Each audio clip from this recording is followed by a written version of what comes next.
have the sun, and I'll just put all the planets, yes? And then here's Pluto, all the way far from the sun.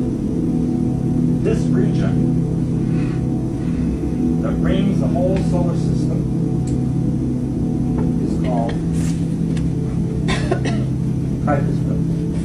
It's named by a Dutch scientist, Mr. Kuiper. Now, about 2007 or so, NASA, and this was on CNN, BBC, AOL, all the big news services, they said in the Kuiperbelt they were picking up objects, big ones, little ones, all these big objects. Every day, literally every day, they found another one. And they would give them number designations. They called them by certain names of discovered them. And it started to look kind of strange. Because, planets rotate around the sun, like this, yes? But some of them were going that way. And some of them were going that way. It's like, well, if they're attracted by the sun's gravitational field, how could they move in these different directions? It didn't make sense. Some were going faster than others. Some were going faster than the inner orbits of the inner planets. It didn't make any sense. And people started to get a little suspicious. What are those things out there? So that's when they had to change the story. And they said, well, Pluto happens to be not a planet, really. It's a Kuiperbelt object, just like all these other ones. So don't worry, it's just always been there. Problem is, Pluto wasn't there until 1930. That's what just appeared.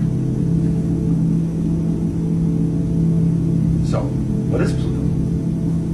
It doesn't act like anything else in the solar system. It even has two little objects swirling around it like satellites. Well, to make a long story short, there was then a blackout on this information for a good year and a half, almost 2 years. Then a few months ago, they said, some of these objects are coming a little closer out of the Kuiperbelt. Then they blocked that out again. We still don't know if Pluto is a planet or a planetoid or a Kuiperbelt, and we still don't know what they call it anymore. They don't even know. They just stopped the whole issue. So, basically, and then what happened a couple months ago? We see these objects from the NASA sun cam coming out of the sun and coming this way. Huge planet-sized objects coming out of the sun. And you can see, they're not natural. They have odd shapes. What did NASA say? When people said, hey, that looks like a spaceship. What did NASA say? Well, it looks like a spaceship because it's an anomaly in the photographic lens that then transmits to the Earth, and that's why it looks like that, but it's not. That's what NASA said. Did I also tell you what's on the dark side of the moon? Again, photo sent to me from someone with connections to NASA. Dark side of the moon. There's a crater. Satellite orbiting the moon. And it sees this in there, a building. Looks like that. Plastica. Clear as day. In the crater of the dark side of the moon. So what did NASA say? It was an anomaly from the interference of a weather device that we had sent over the moon, and unfortunately took on the shape of a very negative object.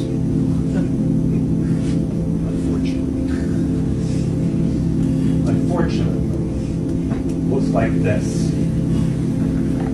It's just an anomaly.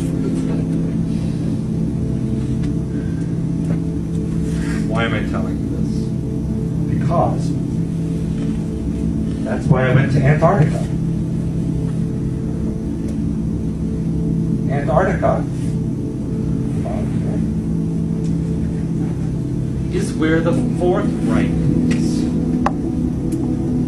In 1944 and 1945, 5 ships from the north of Germany and submarines went to South America and then to Antarctica and never returned.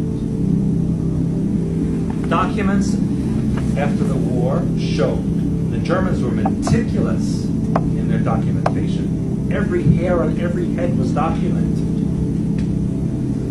1938 to 1944, they said they were building underground paradise for the Fuhrer in Antarctica.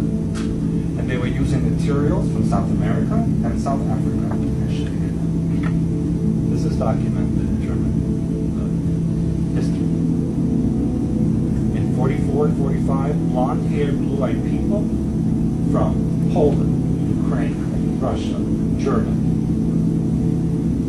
from Scandinavia, boarded trains to Bremerhaven, took submarines and ships to Antarctica, never came back.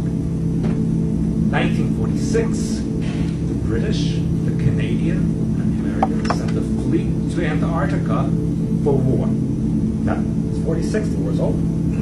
They never explained why. For 9-10 months, they sent war vessels to Antarctica. When we were in Antarctica, we saw plaques, whatever, signs, that said the bases were established to monitor the enemy. Remember that? Yeah. What enemy? Who? The penguins? Maybe the walrus terrorists are there. What enemy were they monitoring? It's right there, black and white on the base. Interesting, no?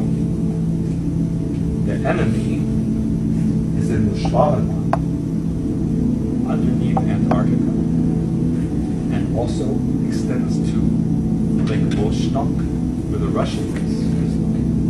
The Russian base had to be abandoned because the lake, which was frozen, suddenly rose 65 degrees with electromagnetic anomalies of an artificial nature. And all the scientists were getting sick and having cancer and dying. So the Russians closed the base. And one by one, a lot of the bases are being closed up because they're getting sick from some kind of electromagnetic disturbance under the ground from the Fuhrer's paradise.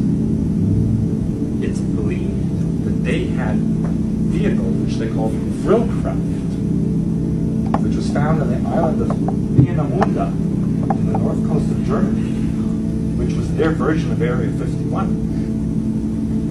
These crafts could fly into space.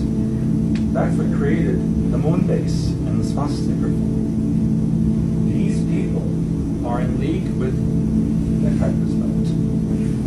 For what purpose? Only they know. But I am sure it's not a good purpose. That's why we bombed the moon. Did you ever wonder why we bombed the moon? Did you ever wonder anything? Is there anything going on?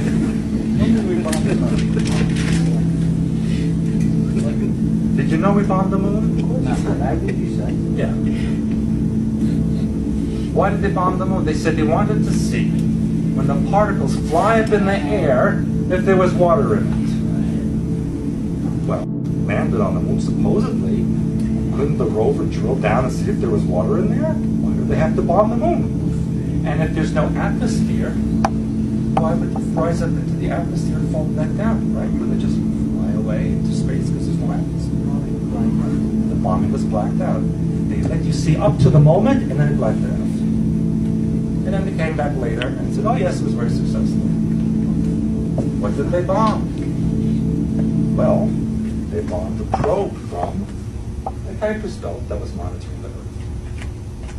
The Illuminati are very scared of the Kuiperbelt because they don't know who or what they are. And it's not just one group. It is literally dozens of different groups. Many of them are insectoid. Some are not from this universe. Many are not from this galaxy. But obviously, they're all very interested in here. So that means the Illuminati must be very bad people to attract such a crowd from so far away.